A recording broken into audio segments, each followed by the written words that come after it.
What if you got to meet the stranger who changed your life and you theirs? Oh my God. Moments before 31-year-old Kat Velkoff saw Augustine de la O Martinez for the very first time, they shared a feeling of anticipation unlike any. Well, I would like to hug her, but obviously I probably can't. Kind of have like tears, kind of want to cry. I'm excited to meet him. I'm really excited. Velkoff, a special education teacher, found out soon after she volunteered to be a living kidney donor that she was a match for Martinez. The 24-year-old had been on dialysis for years due to a childhood disease. So his kidneys had failed completely. Martinez had waited 2 agonizing years on the transplant list. Then Kat came along. I don't know what he loves to do, but I hope he gets to do that. I think that'll be cool to know what he's going to do now that he has more time. Wednesday, the Inova abdominal transplant team celebrated as Velkoff was prepped for what turned out to be successful transplant surgery. I just have so much gratitude for her. I've never met anyone who would do that for a complete stranger. And they both agreed to meet each other just 2 days later. Hi. Hi, What's your name? I'm Kat. What's your name? I'm Augustine. It's so nice to meet you, Augustine. Thank you so much. Thank you so much. You're so welcome. This is the best thing I've ever done with my life. They chatted for quite some time. It's so good to meet you. Kat eventually found out what Augustine loves and would finally get to do as soon as he recovers: to travel, to eat more French fries, and to stay in touch with her. So when COVID finally clears, they can share that embrace. Yes, one day we'll get to hug. I'm so proud of you. Thank you. You gave me a second chance. I'm just so glad that it's finally all over, and I'm gonna work hard so that I can have this kidney for the rest of my life. You know, I think we're all part of a community. This is what communities do for each other. We help each other. I'm Jay Korf for ABC 7 News.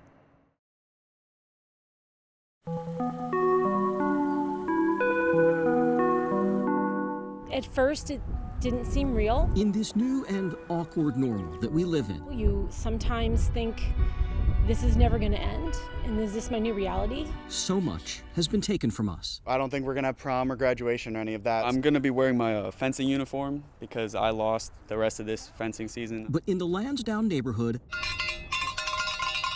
1 week-long free project by professional photographer Angela Bennett Zollner We've covered all these houses in the past 7 days. connected her community. 1, 2, 3.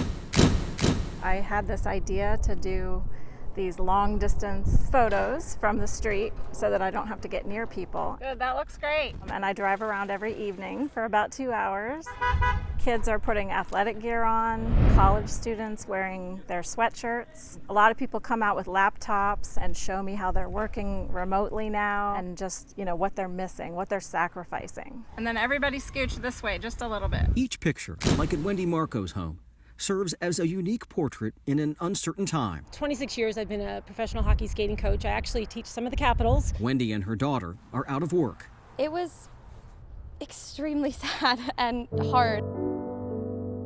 For the Trimmers, there's disappointment and hope. It helps us be, I think, mindful and present and grateful and really focus on what we do have. You're welcome. Amazing response. I have people telling me that they're in tears watching the slideshow. Yes, the gnawing anxiety of isolation can't be dismissed. But this unique collaboration has also been a lot of fun. Guys ready? Cheers. If nothing else, the folks of Lansdowne remind us We're still all together in this, even though we're apart. the distance between us is much closer than we realize. Hi, everyone. Hope you have a great day today. Jay Korf, ABC 7 News. Here you go. It's normal for the Animal Welfare League of Arlington to be busy. So we don't know anything about his past. But thanks to one very tough cat, 2 of his teeth broke. prospective pet owners from across the region, like Carol Orozco, Every cat's different. competed to adopt a cat appropriately named Cupid. At this point, you're all set. We're gonna put you in the folder. I just feel like the look in his eyes was just like, I need someone to love me and take care of me, and I hope I'm that one, but we will see.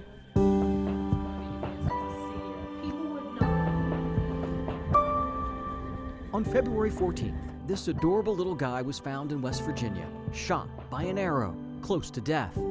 The shelter's public plea: $6,500 to pay for Cupid's surgery. We hit that in like half a day, and then we were like, it just keeps coming. So it was pretty crazy to see it. In only a week, $87,000 rolled in, more than enough to perform 2 additional life-saving surgeries for this husky named Marquette and this Great Dane named Avalon, both now thriving, thanks to generosity inspired by a resilient little cat. What did you do? Come here. It was crazy to just see overnight that all these people were rooting for him and wanting him to be okay. So many people wanted to adopt Cupid once he recovered that the facility took in applications, whittling the request down to the top 14. Only one lucky person gets to take Cupid home. The drawing, more dramatic than anyone could have imagined, was Thursday night. Oh my gosh, number 14, that's so weird. Number 14 ended up being this couple from the DC area. Hi, sweetie. Hi, come here. A story that began so horribly on the very day we expressed our affection for those we love, ends so happily with Cupid's homecoming. Congratulations, you guys. Bye, Cupid. I'm Jay Korf. We'll see you on Instagram. For ABC 7 News.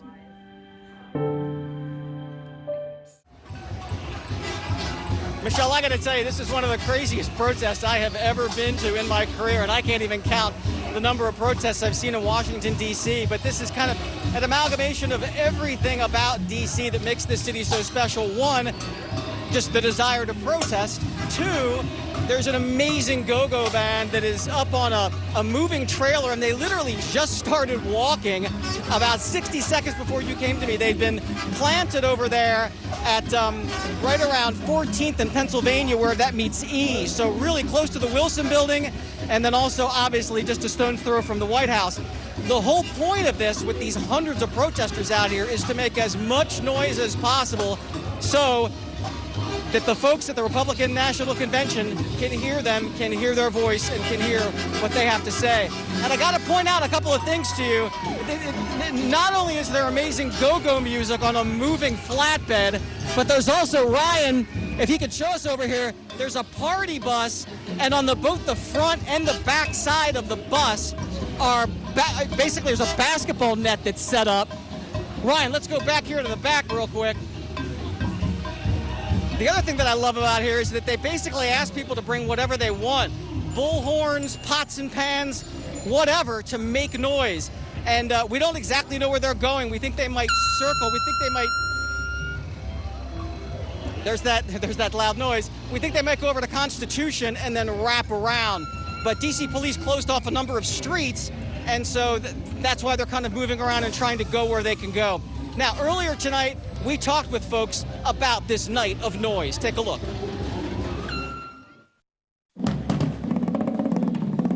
These young people are not playing, and I love it. I just love the vibe of it. We have to respect everybody's tactics. They're basically trying to make all the noise as possible so they can hear it in the White House. It's a good thing to voice protest. I think it's revitalizing. I think it's needed. I think it shows unity. It makes me feel good, and it also saddens me at the same time. It saddens me because we have to come out here to do this because so many of us are losing our lives. We're tired of seeing blood on the streets of our brothers, cousins, aunts, uncles, babies, kids. They say that the White House is soundproof. We want enough people out here to break the glass.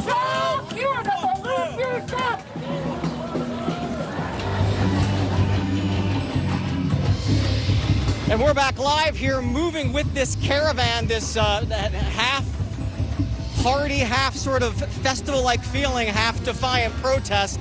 And it continues to go down 14th Street toward Constitution, and we'll continue to follow it as we report later for the 11 o'clock news. Back to you guys.